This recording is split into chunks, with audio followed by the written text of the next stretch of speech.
My mother-in-law, Eleanor, poisoned my food to teach me a lesson, but when I changed the plates and saw her panic, I knew the nightmare with this family was over.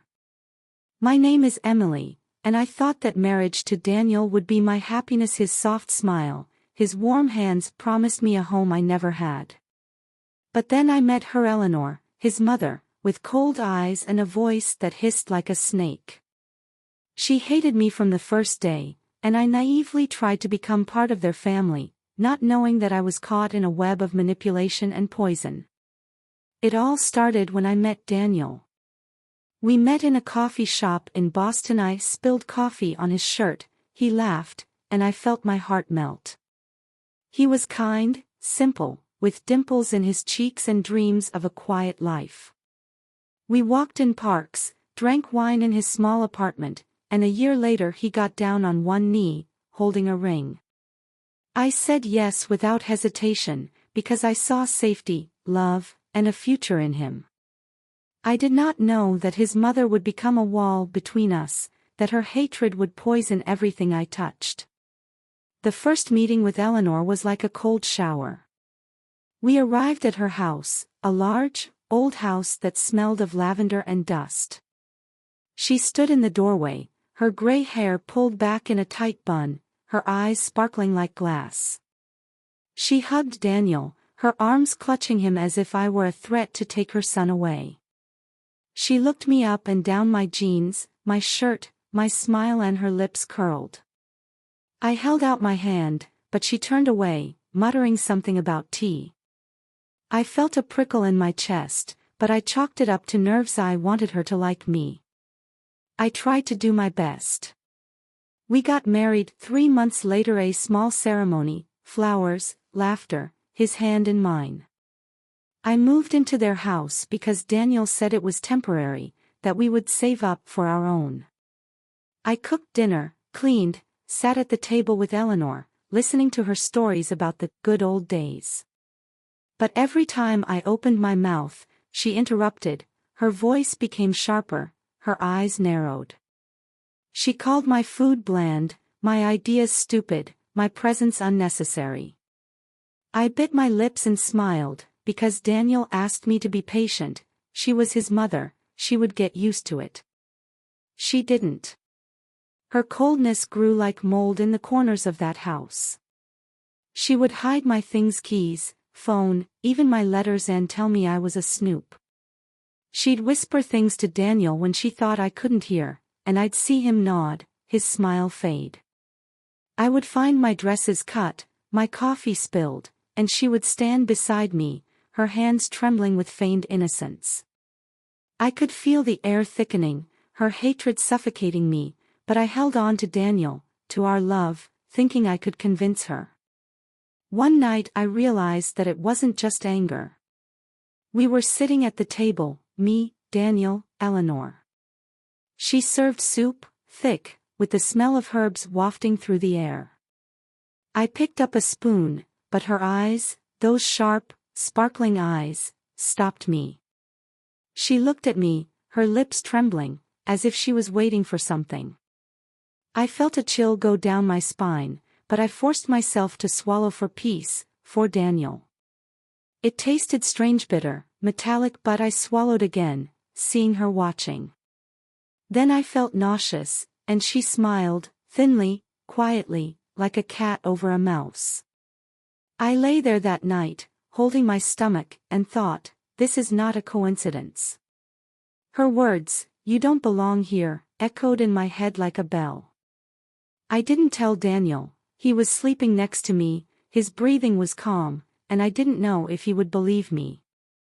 But I felt fear growing inside me, like an approaching shadow. How far would it go? I sat in the darkness, listening to the creaking of the house, and promised myself to find out the truth. I didn't know that this was just the beginning, that her hatred would literally become poison. I realized that Eleanor, my mother-in-law, didn't just hate me, she wanted to destroy me, and that bitter soup was the first wake-up call. I suspected that she was poisoning me, but I had no proof, only the pain in my stomach and her cold smile. I held on, hoping it was paranoia, but the truth was coming like a storm. After that evening with the soup, I became more careful. I sat at the table, holding the spoon, and felt her eyes drilling into me. Eleanor served the food with the look of a saint, her hands moving slowly, as if she was enjoying every gesture. Daniel ate, smiling, not noticing anything, and I swallowed fear with every bite. I began to feel weak, not suddenly, but slowly, stealing my strength day by day. My hands would tremble, my head would buzz, and I would wake up at night gasping for air, feeling like something inside me was going out. She knew what I suspected.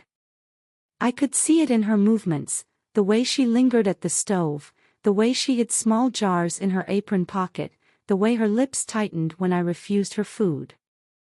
I'd say I wasn't hungry, and she'd hiss that I was ungrateful, that a good wife ate what the family cooked. Daniel would nod at her, his eyes asking me not to argue, and I could feel the anger boiling inside me, not at him, but at her, at this spider weaving her web. I started cooking myself, but she would throw away my food, muttering that I was spoiling her kitchen. My suspicions grew like weeds. One day I found her in the pantry, her back turned, holding something in her hands. I walked in quietly, and she turned around sharply, her fingers clutching a small glass bottle. She put it in her pocket, her face flashed, but she quickly smiled, saying it was spices. I felt cold, not from her words, but from the way her eyes sparkled, as if she expected me to believe. I nodded and left, but my heart was pounding and I knew it wasn't spices, it was something worse. The symptoms were becoming clearer. I felt nauseous after her tea, dizzy after her pies. I hid in the bathroom, holding my head over the sink, and thought, this is no accident. I started to check, I smelled the food, tasted it with the tip of my tongue, but it was tricky. The taste was barely noticeable, bitter, foreign, but not obvious. I imagined her sitting up at night, stirring something in her jars, her hatred for me boiling over like that tea. I couldn't tell Daniel, he would laugh, call me crazy, and I could see him looking at her as if she were a saint. She played with me. One evening she handed me a plate of potatoes, meat, and a sauce that smelled too sweet. I sat there, holding my fork, and I saw her watching, her arms folded, her eyes sparkling. Daniel ate next to me, not noticing, and I felt sweat running down my back. I took a bite, and the taste hit me, sharp, metallic, just like the soup. I swallowed, feeling my throat tighten, and she smiled, thinly, quietly, as if she knew I was in her hands. I stood up, muttering about being tired, and ran to the bathroom, where I threw up, her laughter echoing in my head. I was afraid, but my anger overcame my fear. I lay in bed, listening to Daniel's breathing, thinking that she wanted to kill me. Her words, "You don't belong here," were not just an insult, but a sentence. I didn't know what she was adding, arsenic, some kind of herb, or something from her pantry, but I knew it wasn't imagination. I could have gone to the police, but without proof they would have laughed and Daniel would have turned away. I decided to act alone, quietly, slyly, like her. What was she planning? I sat in the dark, clenching my fists, and promised myself I would expose her. I didn't know that the next lunch would be my chance to make her game backfire. I became more attentive than ever. I watched her, the way she moved in the kitchen, the way her fingers lingered over the pots, the way she hid her eyes when I walked in. I watched her cook, her hands pouring something into the sauce, something that didn't smell like salt or pepper. I didn't ask, I didn't accuse her. I waited, holding my breath, because I knew she was cunning, that she wouldn't leave a trace. Daniel was sitting next to me, flipping through the newspaper, and he saw nothing, not her trembling hands, not my fear that was bursting out. I could have walked away, given up, but my anger burned brighter than my fear. I wanted her to pay, to be broken by her own game. The moment came on a Sunday. Eleanor was preparing dinner, roast, potatoes, thick sauce that smelled too sweet, just like it did then. I sat at the table, feeling my heart pounding, and watched her set the plates down, one in front of me, one in front of her, one in front of Daniel. Her eyes sparkled as she looked at me, and I felt cold. She was expecting me to eat, to fall, to win. Daniel was smiling, oblivious, and I knew this was my chance, now or never. I decided to act. She turned away from the stove, muttering something about bread, and I quickly switched our plates, hers and mine, as quietly as a shadow. My hands were shaking, but I held them steady, feeling the adrenaline pounding in my temples. I put her plate in front of me, mine in front of her, and sat back down, holding my fork as if nothing had happened. She turned around, her face calm, and I felt sweat trickle down my back. Had she noticed? Did she know? She sat down, her fingers gripping the knife, and I watched her take the first bite. I didn't eat. I waited, holding my fork over my plate as if I were about to start. Daniel chewed, muttering about the weather, and I watched her eyes, her hands, her every move. She swallowed, her throat moved, and I felt the air thicken.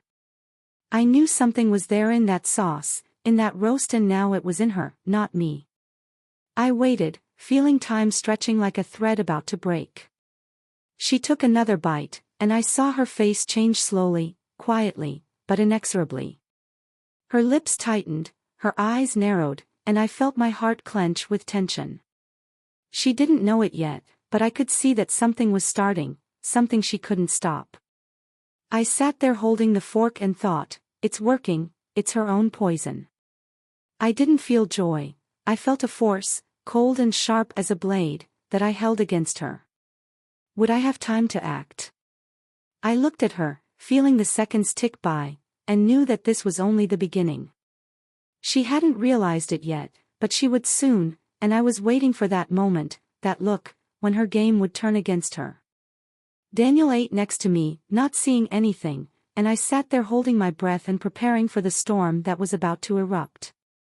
She ate slowly at first, her fork moving in a familiar rhythm, her eyes sparkling as if she were still in control.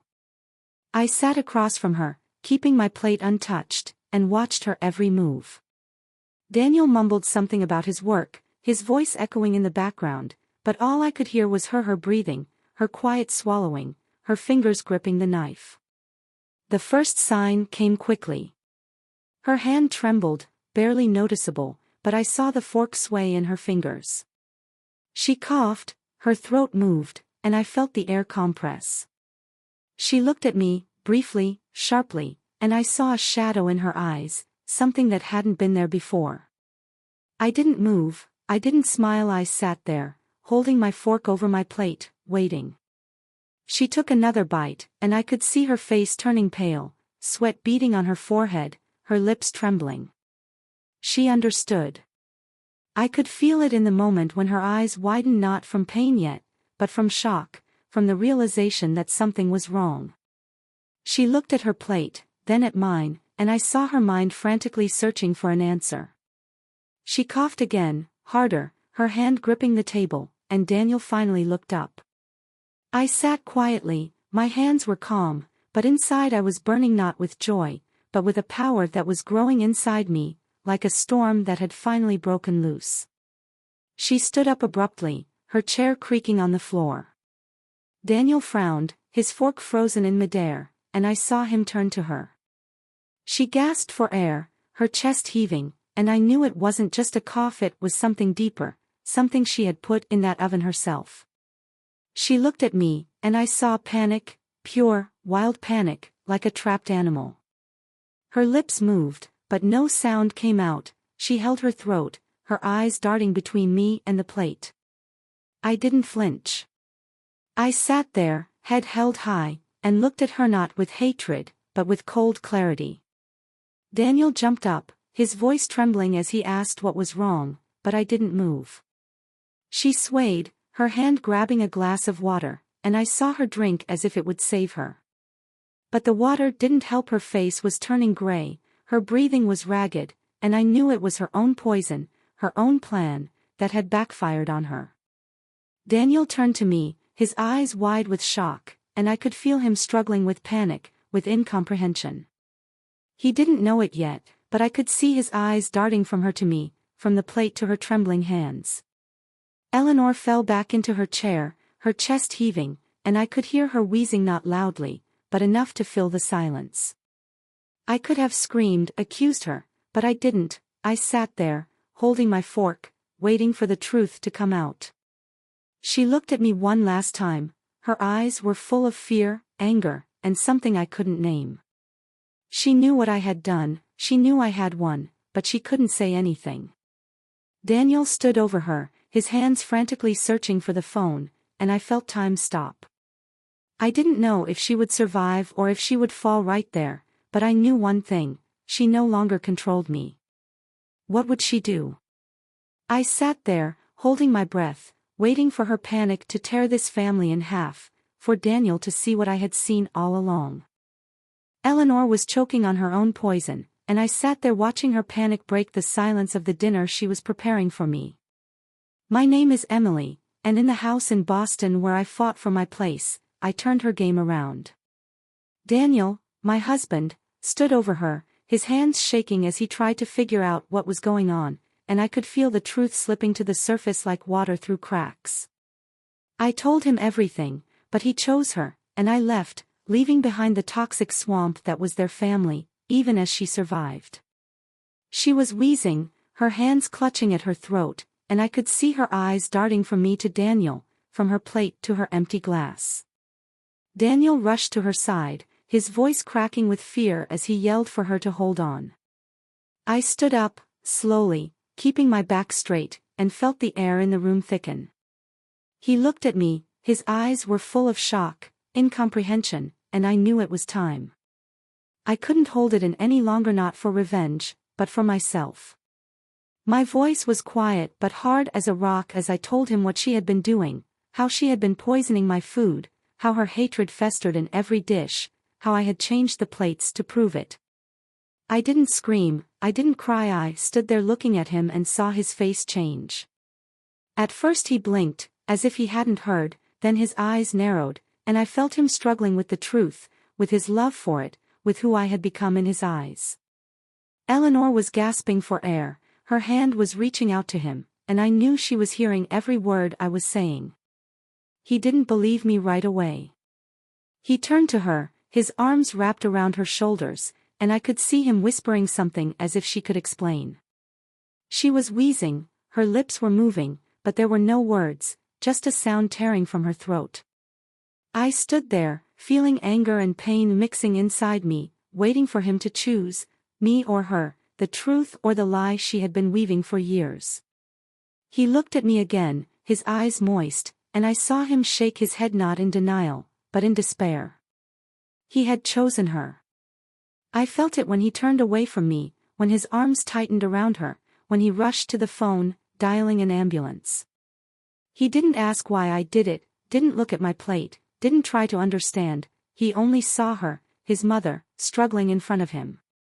I stood there, feeling something inside me crack, not with grief, but with clarity.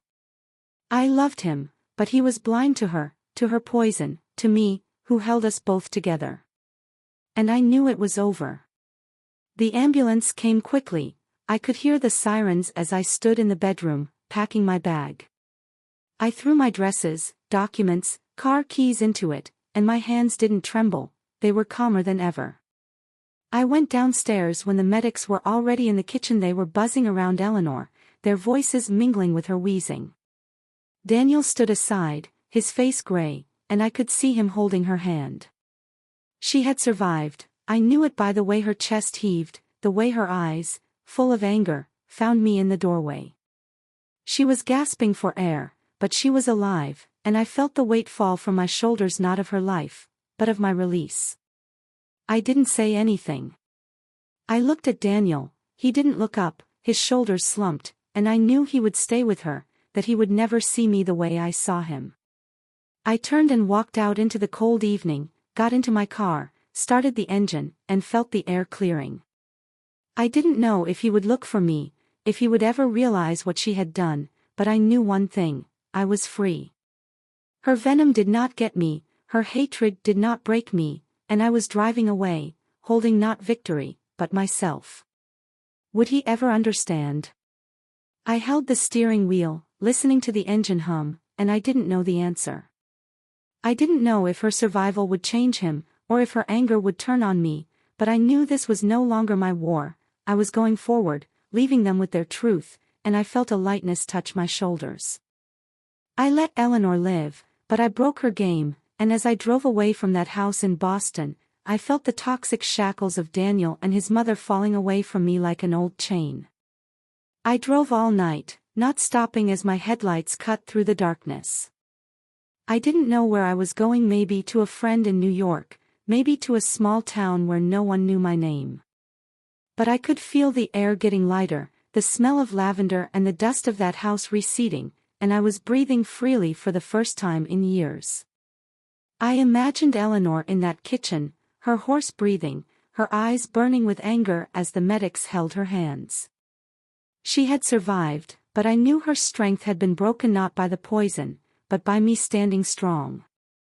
Daniel stayed with her, and I didn't expect him to run after me. I saw him in that moment, his shoulders slumped, his eyes fixed on her, and I knew he was her choice, her shadow, not my husband. I could have hated him, cursed his blindness, but I didn't feel that way. I felt calm, cold, clean, like water washing away dirt. He didn't understand, didn't see the truth, but it didn't matter anymore. I was no longer part of their game, their poison, their world. Eleanor had learned her lesson, though not the one she had planned for me. I imagined her lying in the hospital, her fingers clutching the sheet, her mind frantically searching for a way to regain control.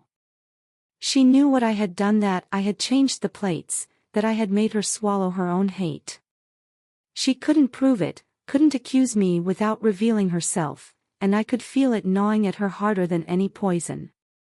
Her karma didn't kill her, but it left her naked, without a mask, without power, in front of her son, who saw her weakness.